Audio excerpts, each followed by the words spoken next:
70%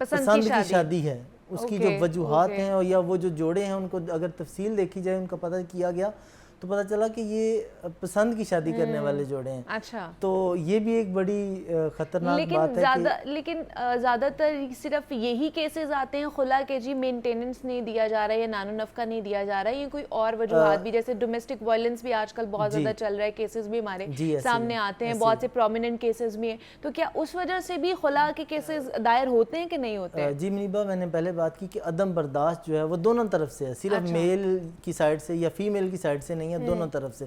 مطلب اگر میل نے کوئی بات کر دی ہے تو خاتون اس کو برداشت نہیں کر رہی، خاتون نے کوئی بات کر رہی ہے میل برداشت نہیں کر رہا، اور میل جو ہیں وہ مرد حضرات ہاتھ اٹھانے والا جو ایک بڑا بات جو اب بہت زیادہ یہ پھیل رہی ہے، مطلب عدالتوں میں آ کے خواتین دکھاتی ہیں کہ جیسا اب دیکھیں ہمیں یہ تشدد ہوا ہوا ہے، ایون دیٹ وہ اپنی مطلب بتا رہی ہوتی ہیں کہ ہمیں ایسا تشدد ہوا، ہم عدالت میں دکھا بھی نہیں سکتے. مطلب اس طرح سے خواتین کے مطلب چہروں پہ تشدد ہوتے ہیں، بازوؤں پہ تشدد ہوا ہوتا ہے، اور وہ دکھا رہی ہوتی ہیں کہ جج صاحب کو کہ یہ دیکھیں ہمارے ساتھ یہ ظلم ہوا ہے. اور یہ ظلم کیوں ہوا ہے؟ ہم نے جی اپنا پیسے مانگے تھے کہ جی آج پیسے دے جائیں گھر کو چلانے کے لیے، اخراجات مانگے تھے، اس سے بچوں کی فیس 3 ماہ کی. پچھلے ہفتے ایک خاتون آئی، انتہائی وہ ایجوکیٹڈ بندی، یہ صرف یہ نہیں ہے کہ پڑھے لکھے افراد جو ہیں، ان پڑھ افراد میں جو ہے یہ اضافہ ہو رہا ہے، پڑھے لکھے افراد، ماسٹرز اس نے سائیکولوجی میں کیا ہوا، اور وہ 2 اس کے بچے ہیں، اور وہ لے کے عدالت میں آئی اور اس نے یہ بتایا کہ جب پتہ چلا کہ اب تو مطلب آپ کیا کرتی ہیں، جی میں پروفیسر ہوں کسی پرائیویٹ یونیورسٹی میں، اور پڑھا رہی ہیں وہ، اور وہ خلا لینے آئی ہوئی ہیں. تو اس طرح سے مختلف یہ کیسز سامنے آتے ہیں. کوئی خواتین جو ہیں وہ شوبز میں ہیں تو وہ ان کے کوئی مسائل سامنے آتے ہیں، جی لڑائی ہوگی، اس کے بعد ابھی ریسنٹلی آپ دیکھ لیں جو میڈیا پرسنالٹی ہیں، اینکر پرسن ہیں عائشہ جہاں زیب، ان کا کیس ہمارے سامنے ہے کہ وہ میڈیا پرسنالٹی بھی ٹی وی پہ آتی ہے لیکن پھر بھی ان کے اوپر تشدد ہوا. میڈیا پرسنالٹی ہے وہ، اس کے علاوہ ان کے مطلب 5 بچے ہیں، اس کی پہلے بھی شادی ہو چکی تھی، اس میں سے 3 بچے تھے اور اب 2 بچے ان میں سے تھے. اور انہوں نے یہ پچھلے 2 دن پہلے عدالت میں آ کے اس نے پھر بیان بھی دے دیا. اور جب عدالت میں آئی تو I was in court at that time, تو وہاں پہ جج صاحب نے پوچھا کہ چہرے کو دیکھ کے لگ رہا ہے کہ بہت زیادہ ظلم ہوا ہے، بہت زیادہ تشدد ہوا ہے. تو وہاں پہ اس نے بتایا کہ جی مائی لارڈ یہ ظلم تو ہوا ہے، اور یہ میں چاہتی ہوں کہ کسی اور ہوا کی بیٹی کے ساتھ ایسا نہ ہو، اس لیے میں سامنے آئی، اس لیے میں نے چیزوں کو دکھایا. اور منیبا اس کے ساتھ ساتھ بہت سے مقدمات ایسے ہیں جو لوگ رپورٹ ہی نہیں کرتے. اپنی عزت کی خاطر خواتین بچوں کو لیتی ہیں، چپ کر کے اپنے مائکے چلی جاتی ہیں یا اپنے والدین کے پاس چلی جاتی ہیں. اور یہ تو وہ میرے خیال سے یہ وہ رپورٹس ہوتے ہیں نعمان جو کہ جن کو تھوڑا سا شعور ہوتا ہے کہ ہم نے اپنے حق کے لیے کہاں جانا ہے، باہر نکلنا ہے، آواز اٹھانی ہے. تو جو پسا ہوا طبقہ ہے میرے خیال سے وہ تو وہیں پر رہ جاتا ہے. ایسے ہی ہے. اور مختلف دیہات ہیں جو جہاں پر میڈیا پہنچ نہیں پاتا. یا ایک ریسنٹ ثانیہ کا بھی تو ہمارے پاس، ثانیہ زہرا کا بھی تو ہمارے پاس ہے نا کہ اس کے اوپر بھی کتنا تشدد کیا ہوگا، پہلے کتنا ٹارچر اس کو کیا گیا ہوگا کہ وہ اپنے گھر نہیں جا سکی، اور ایٹ دی اینڈ اس کے ساتھ کیا ہوگا. ایسے ہی ہے، سب کے سامنے ہے. تو یہ حالات مطلب عائشہ والی سٹوری میں دیکھیں، اس نے پھر اب عدالت میں بیان حلفی دیا اور اس نے اس میں لکھوایا، عدالت نے آرڈر میں بھی یہ لکھا. کچھ کہہ رہے تھے کہ شاید وہ انہوں نے صلح کر لی ہے. جی واقعی صلح کر لی ہے انہوں نے؟ جی صلح ہو گئی ہے. اور وہ وہی اس نے بیان حلفی دیا عدالت میں آ کے کہ میں کیس کی پیروی نہیں کرنا چاہتی. اور جج صاحب نے پوچھا کہ کیا آپ پہ کوئی پریشر ہے، آپ مطلب میں یہاں پہ عدالت بیٹھی ہے آپ کو انصاف دے رہی ہے. اور یہ بہت بڑی بات ہے عدالت کی جانب سے کہ انصاف کی فراہمی کے لیے عدالتیں جس طرح سے کام کر رہی ہیں. تو وہاں پہ معزز جج صاحب نے، خالد ارشد صاحب، انہوں نے کہا کہ میں اس کو دیکھتا ہوں، اور اگر آپ کے ساتھ کوئی ظلم ہوا ہے تو میں ان سب عدالت میں جتنے بھی لوگ تھے، وکلا اور باقی میڈیا پرسنالٹیز اور جو بھی، تو انہوں نے کہا کہ ہم ان سب کو باہر نکال دیتے ہیں، آپ اکیلی مجھے بتائیں کہ کوئی تشدد ہوا ہے یا آپ کے ساتھ کوئی پریشر تو نہیں ہے. تو اس نے کہا کہ نہیں، میں بس معززین نے، گھر کے بڑوں نے جو فیصلہ کیا ہے میں اس کو فالو کر رہی ہوں اور میں اس کو مانتی ہوں، اور اس بنا پہ میں نے یہ فیصلہ کیا ہے کہ میں اب اس کیس کی پیروی نہیں کرنا چاہتی ہوں. اچھا. اور اس بات پہ پھر عدالت نے اس کا بیان حلفی ایکسیپٹ کیا. پھر بھی عدالت نے یہ کہا کہ میں یہ ضمانت کی حد تک اس کو اپروو کر رہا ہوں. اچھا. آگے کیس کا چلان آئے گا، ٹرائل میں دیکھیں گے کہ اس کو سزا دینی ہے، اس کو سزا دینی ہے کہ نہیں دینی ہے. لیکن اب تک کی اپڈیٹس یہ ہیں کہ عائشہ جان زیب نے یہ کہہ لیں کہ صلح نامہ کر لیا ہے عدالت میں پیش بھی ہاں، کہ عدالت میں انہوں نے بیان حلفی بھی دے دیا کہ میں اس کیس کی پیروی نہیں کر سکتی ہوں. اس بحاف پہ اس کی ملزم کی ضمانت بھی منظور ہوگی اور وہ اس دن رہا بھی ہو گیا. اس کے بیانات بھی ہم نے سوشل میڈیا پہ خاص طور پر وہ دیکھے آگے ہیں واپس. مطلب یہ اس طرح سے. اور اس کے علاوہ ایک اور بڑی وجہ منیبا، جو لڑکیوں کی کم عمر میں شادی کر دی جاتی ہے اور ابھی وہ اپنی تعلیم بھی مکمل نہیں کی ہوتی انہوں نے، اور ان کی شادی ہو جاتی ہے اور اس کے سال 2 سال بعد پتہ چلتا ہے جی بچی کو طلاق ہو گئی ہے یا اس بچی نے خلا لے لی ہے. اچھا. یہ بھی ایک لیکن یہ ہمارے قوانین میں موجود نہیں ہے کہ کم عمر بچوں کی یا بچیوں کی شادی نہیں کرنی ہے، لیکن پھر بھی یہ چیزیں ہو رہی ہیں. ہائی کورٹ کی مختلف ججمنٹس بھی موجود ہیں، سپریم کورٹ کی ججمنٹس بھی موجود ہیں، اور ان میں واضح عمر کا تعین کیا گیا ہے. پھر نکاح خوان جو ہیں رجسٹرار، وہ یہ ایسا کرتے تھے جی خواتین کی، لڑکیوں کی عمر کا سرٹیفکیٹ دیکھے بغیر وہ نکاح پڑھا کے تو ان کو بس وہ اپنی ذمہ داری پوری کر دیتے تھے کہ ہم نے نکاح پڑھا دیا. صحیح. تو اس پہ بھی کافی زیادہ اب قانون میں تبدیلی دیکھنے میں آئی ہے. تو ان سے چیزیں بہتر ہوں گی اور امید تو یہی کی جا رہی ہے کہ امید کر سکتے ہیں کہ جی انشاءاللہ جو قوانین موجود ہوتے ہیں ان کے اوپر اگر عمل درآمد کیا جائے تو چیزیں بہتر ہو سکتی ہیں. اچھا، دوسرا، طلاق کی صورت میں بچے جو ہیں وہ اگر والدہ کے پاس رہنے ہیں تو اس کا کیا پروسیجر ہوتا ہے؟ منیبا، اس میں قانون میں دیا گیا کہ 7 سال تک جو ہے وہ بچے والدہ رکھ سکتی ہیں. اچھا. اور لیکن یہاں پر قانون میں مختلف نکات ہیں، مختلف ججمنٹس ہیں سپریم کورٹ کی، ہائی کورٹ کی. اس حساب سے پھر اگر لڑکی نے آگے شادی کر لی ہے اور اس کے جو بچے ہیں وہ پھر میل کی کوشش ہوتی ہے کہ میرے بچے دوسرے باپ کے پاس نہ رہیں، مطلب اس کے شوہر کے پاس نہ جائیں، تو پھر آ کے جو اصل باپ ہوتا ہے وہ آ کے عدالت میں کہتا ہے جی یہ میری سابقہ بیوی تھی، بچے اس کے پاس تھے، لیکن اب اس نے اپنی آگے شادی کر لی ہے، تو اب مجھے خطرہ ہے کہ وہ شخص میرے بچوں کو نقصان نہ پہنچائے، لہٰذا عدالت یہ میرے بچے میرے والے کر دے. پھر وہ عدالت اس میں قانونی نقطہ دیکھ کر بچے جو ہیں وہ والد کو دے دیتی ہے. ایسا بھی دیکھنے میں آیا. اس کے علاوہ اور اگر والد بھی بچوں کو نہیں رکھنا چاہ رہا اور والدہ بھی دوسری شادی کر لیتی ہے تو پھر کیا آپشن بچتا ہے؟ نیبا، اس میں میل اور فیمیل ایک مطلب طلاق یا خلا جو ہے یہ ایک میاں بیوی کی علیحدگی دو خاندانوں کی ہوتی ہے، اور خاص طور پر بچے اگر آپ کے وہ سفر کرتے ہیں بہت ڈسٹرب ہوتے ہیں. اور بچے جو ہوتے ہیں بیچارے، ان کے لیے عدالتوں میں رونا دھونا ہی ان کو دیکھا گیا ہے روتے ہوئے. کبھی وہ اگر وہ عدالت کوئی ملاقات کا وقت طے کر دیتی ہے نا کہ آپ نے ہفتہ وار والد کے ساتھ ملنا ہے اور بچے والدہ کے پاس رہیں گے، تو وہ پھر بھی بچے ڈسٹرب ہو رہے ہیں. وہ بھی، اور دوسرا کھینچے تانی چل رہی ہوتی ہے، ماں بچوں کو کھینچ رہی ہوتی ہے، باپ بچوں کو کھینچ رہا ہوتا ہے. تو یہ ساری صورتحال میں جو سب سے زیادہ جو ڈسٹرب اور سفر کرتے ہیں نا وہ صرف اور صرف بچے ہوتے ہیں جو کہ کر رہے ہوتے ہیں. ماں باپ تو اپنی زندگی گزار رہے ہوتے ہیں. تو اس لیے خدارہ ان چیزوں کو دیکھ کر، دیکھ بھال کر، غور و فکر کر کے اس طرف آئیں. ہمارے ساتھ نعمان نور موجود ہیں. Nauman, thank you so much for coming here. یہاں پہ بریک لیتے ہیں، ملتے ہیں اس بریک کے بعد.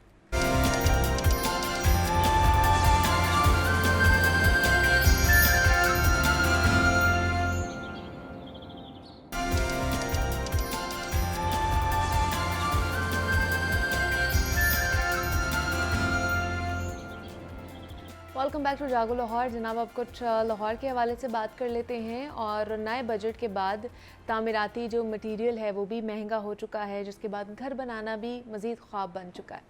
اینٹ، سیمنٹ، ریت، بجری، سارا تعمیراتی جو مٹیریل ہے وہ مہنگا ہو گیا ہے. اس کے ہاؤسنگ سیکٹر پر کیا اثرات ہوں گے، اس پر بھی بات کریں گے. اور اس کے ساتھ ساتھ ویسٹ مینجمنٹ کمپنیز کی کارکردگی اور حال ہی میں ہونے والی فنڈز منظوری کی بھی تفصیلات لیں گے کہ فنڈز اگر منظور ہو گئے ہیں تو اس کے بعد کیا کیا کام ہوگا، کس طرح شروع ہوگا، کب ختم ہوگا اور اس کے کیا اثرات ہوں گے خاص طور پر لاہور شہر کے اوپر. تو اس پر بات کر لیتے ہیں. ہمارے ساتھ چیف رپورٹر موجود ہیں عمران اکبر ہیں. عمران، آپ کو ویلکم کہتے ہیں. کیسے ہیں آپ؟ جی الحمدللہ، شکر. عمران، سب سے پہلے تو یہ جو مٹیریل مہنگا ہوا ہے پنجاب میں خاص طور پر بجٹ کے بعد، اور ایک ڈیڈ لاک بھی برقرار ہے اس وقت سیمنٹ ایسوسی ایشن جو ہے اس میں اور حکومت کے اندر، تو کتنا جو انہوں نے اضافہ کیا مٹیریل، جتنا بھی بلڈنگ مٹیریل اس کے اندر، اس کے اوپر اس کی وجہ سے کیا کیا اثرات ہونے والے ہیں اور کون سا سیکٹر جو ہے وہ نقصان میں جانے والا ہے؟ منیبہ بہت شکریہ آپ کا. ہے تو مارننگ شو مگر اس میں مسائل ایسے ہوتے ہیں کہ جو لوگوں تک ہم پہنچاتے ہیں. اب مسائل ہی اتنے سمجھ نہیں آ رہی، بندہ کرے کیا. وہ ایک تو ہوتا ہے نا، لوگ کہتے ہیں کہ میٹھی میٹھی باتیں ہوں گی صبح صبح، ہمیں ذرا پتہ لگے گا، مگر ٹینشن اتنی ہے، سٹریس ہے، میسیو کریٹ ہوا ہوا ہے، تو جس کی وجہ سے یہ تمام تر صورتحال جو ہے وہ پہنچانی ضروری ہوتی ہے. آپ مجھے بتائیں کہ ایک انسان کا پوری زندگی میں ایک ہی جو ہے وہ ایم ہوتا ہے، خواب ہوتا ہے کہ میں نے گھر بنانا ہے، چاہے وہ چھوٹا ہو چاہے بڑا ہو. اب تو میں اس کو یوں ہی کہوں گا کہ اگر آپ نے 3 مرلے کا گھر لیا ہے، 3 مرلے کا پلاٹ لیا ہے، تو جتنے کا پلاٹ ہے نا اس سے مہنگا گھر ہو گیا.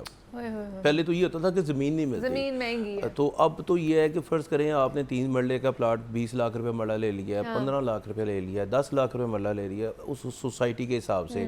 تو آپ کا خیال ہے کہ 3 مرلے کا گھر ڈبل سٹوری آپ نے 10 لاکھ روپے مرلہ لے کے 30 لاکھ روپے لگے گا اوپر؟ نہیں. یہ تو اب جس طرح سے یہ چیزیں مہنگی ہوئی ہیں، اب تو زمین سستی ہو گئی قسم کا، اور اوپر سے یہ جو ٹیکس لگا دیے گئے ہیں، یعنی کہ آپ نے جب زمین لینی ہے تو جب آپ کے نام جو ہے وہ ہونی ہے تو تمام در جو ٹیکس ہیں، ایک ٹیکس نہیں ہے جس طرح بجلی کے بل پہ ٹیکس نہیں آتے اتنا قسم کے، اسی طرح کے ٹیکس ہیں. اسٹامپ پیپر مہنگے ہو گئے ہیں، ہر چیز جو ہے وہ مہنگی کر دی گئی ہے. بس ایک دفعہ انسان اپنے سر کو پکڑ کے ایسے آرام سے سکون سے بیٹھے اور یہی سوچتا رہے کہ میں نے تو اب پیسے یہ جمع کیے تھے. بس اب انسان مجھے لگتا ہے صرف اپنے دماغ میں ہی گھر بنا سکتا اور باہر تو نہیں بنا سکتا. حقیقت میں تو میرے خیال سے بڑا ہی مشکل ہو گیا، اتنا مشکل ہو گیا، اتنا مشکل. دیکھیں سوسائٹی کا تو خواب ہی جو ہے، خواب ہی ہے کہ آپ نے سوچا کہ میں نے فلاں سوسائٹی میں 10 مرلے کا گھر لینا ہے. اب یہ جو ہمیں بتایا جاتا ہے نا خوابوں میں کہ یہ آپ قرضے پہ گھر لے لیں، فلانا لے لیں، اب یہ بھی اتنا مشکل ہو گیا کہ وہ تو پوری زندگی آپ کی اسی میں گزر جائے گی. وہ پیسے نہیں ختم ہونے، پیسے کس طرح سے بندہ کما سکتا ہو؟ یعنی کہ آپ سریا، اینٹ، سیمنٹ، جس چیز سے جو تمام چیزیں استعمال ہو رہی ہیں نا، وہ تمام چیزیں آپ نے مہنگی کر دیں. اب ایک گھر کیا سوسائٹی اس تو بڑی دور کی بات ہے، وہ تو لائف سٹائل ہے.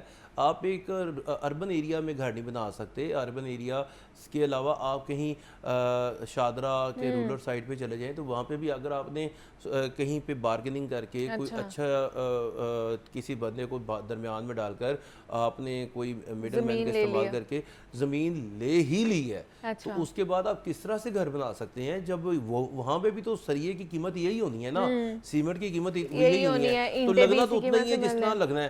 تو جس نے وہ 40-45 لاکھ کا 3 مرلے کا، 50 لاکھ کا، 60 لاکھ کا 5 مرلے کا پلاٹ لیا ہے، یہ تو میں بڑے تھوڑے پیسے بتا رہا ہوں، پیسے بہت زیادہ ہیں. اب دیکھیں اب تو ڈی سی ریٹ کی قیمتوں میں بھی بڑھ گئی ہیں.